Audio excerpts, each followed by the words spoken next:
The weatherman had promised a clear weekend. Crisp skies, mild sun, no surprises, he'd said, smiling too wide behind his desk. I packed light because of him, warm enough for a winter walk, but not for survival. I had wanted quiet, not chaos. A weekend in the mountains alone. Just me and the stillness of snow-draped pines. But the mountains don't answer to weathermen. By nightfall, the wind had changed. The sky, once pale blue, deepened to gray. Flakes began to fall before I reached the cabin, soft at first, then thick and relentless, until the road behind me vanished completely and the trees disappeared into a curtain of white. The storm came fast, and it came to stay. By the time I reached the cabin, I was half frozen and nearly panicked. My phone was useless, the signal gone with the last thread of daylight.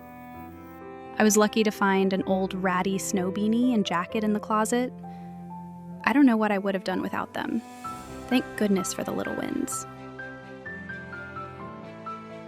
I didn't see the other cabin until I was lighting the fire, just a faint, warm glow through the trees, flickering like a promise. It comforted me more than I expected. He arrived the next morning. I heard the crunch of boots in the snow before I saw him, tall, wrapped in layers, cheeks red from the cold. He gave a short nod when our eyes met through the window, like he'd expected me to be here, like we were simply two pieces of a quiet design neither of us had drawn. He stayed in his cabin, I stayed in mine, but we began to find each other in small ways. A knock at the door just before dusk, a basket left on my porch, wood, tea, a jar of honey, a note in neat handwriting. The next day I left something in return. It became our silent exchange, warmth for warmth, kindness for kindness. I began to look for signs of him in the snow, and they were always there, boot prints, the gentle hush of movement between the pines. The storm trapped us for days. The world beyond our cabins disappeared into white. The power flickered, then failed.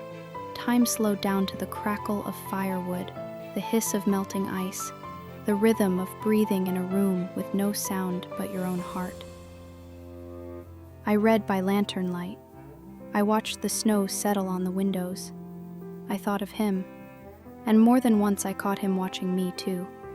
Not in a way that demanded anything, just the quiet curiosity of someone who sees something they recognize in another.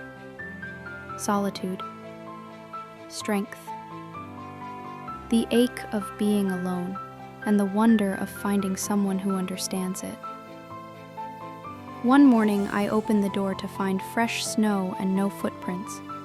But I could see him. He was waiting, sipping tea on his porch.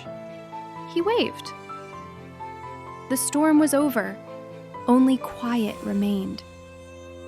I stepped into the snow. My breath was soft in the cold air, my hands warm in my coat pockets. When I reached him, he poured me a cup, and we began to talk. The words came slowly at first, like water moving through frozen ground. Quiet, careful, finding space. He didn't rush, neither did I, and still something opened. We talked about small things, the snow, the trees, the awesome weatherman, but every sentence felt like a turning toward each other. I noticed the way he held himself, not guarded, but warm. Even now, long after the snow melted and spring returned to the mountains, I remember the hush of that week, the weight of a stranger's kindness, the slow bloom of something tender in a place where nothing was supposed to grow. And I remember how, in the middle of a storm, I found something like love. Quiet, unexpected, but steady as the snow. The weatherman said the weekend would be clear, but I should have known better. Perfect weather, he called it. I didn't pack much, just enough food for a few days, a flask of coffee, and the books I've been meaning to finish. The cabin was remote, tucked in a bend of forest where the trees pressed close and the silence had weight. It was exactly what I needed. But the mountains never care about forecasts, do they? The snow came fast. One minute the sky was a pale sheet of winter light. The next it collapsed into gray. By the time I turned off the road and followed the narrow trail to the cabin, flakes were falling hard enough to blur my windshield. I barely made it before the storm swallowed the path behind me. That night, the world went quiet. The kind of quiet you don't get in a city, not even in dreams. I lit a fire, unpacked my bag, listened to the wind drag across the roof.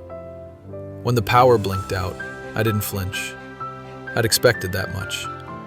But what I didn't expect, what caught me off guard, was the thin column of smoke rising from the chimney of the neighboring cabin. I hadn't known anyone else would be here. I saw her the next morning. She was beautiful. She stood in the snow, wrapped in a coat too thin for the cold, steam rising from a mug in her hands.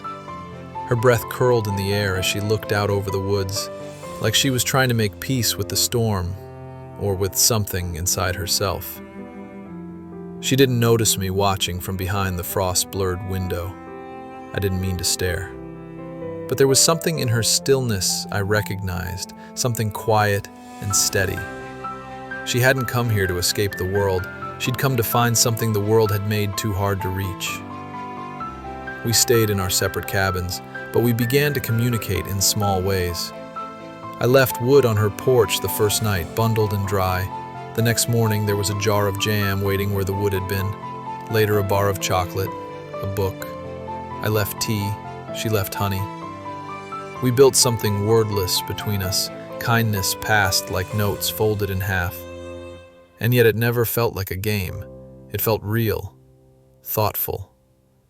The kind of attention that asks for nothing and still means everything. One morning, after the sky had cleared and the trees sparkled with fresh ice, I left early to walk the trail that looped behind both cabins. I didn't hear her come outside. I only turned when I sensed someone behind me, and there she was, standing in the snow, looking at me like I was part of the landscape she'd been hoping for all along. I didn't speak. Neither did she. We just stood there, two strangers wrapped in winter silence, letting the moment settle between us. Later, we would share coffee, stories, warmth. But right then, it was enough to know we weren't alone. That in the middle of a storm neither of us planned for, we had found something we weren't even looking for. Something slow and steady. Something like love. The storm passed, as all storms do. The snow melted in time, giving way to thawing earth and crooked green shoots pressing up through the ground.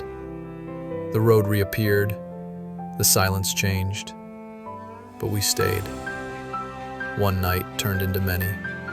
One exchange into 100. The small kindnesses we passed back and forth became routines, then habits, then a life we built slowly, gently, side by side. She moved into my quiet, I moved into her warmth. Somewhere along the way, the weight I'd carried for years slipped off without ceremony, and I never once missed it. We've loved each other through the seasons since. Through winters that returned, though never as fierce. Through soft summers where we sat side by side on the porch, the world humming with warmth. Through days that tested us, and nights where simply being near one another was enough. She still keeps the jar that held my first note. I still make sure the wood is stacked before the weather turns. We never quite stopped being those two people in the woods, cautiously leaving gifts in the snow, hoping the other might understand what we were too afraid to say. Years have passed. The cabins are ours now, joined by a covered walkway, cluttered with shared life. The trees have grown taller, but the space between us never has. She reaches for my hand the same way she did that first morning when she stepped out into the snow. and I still feel lucky every time she does.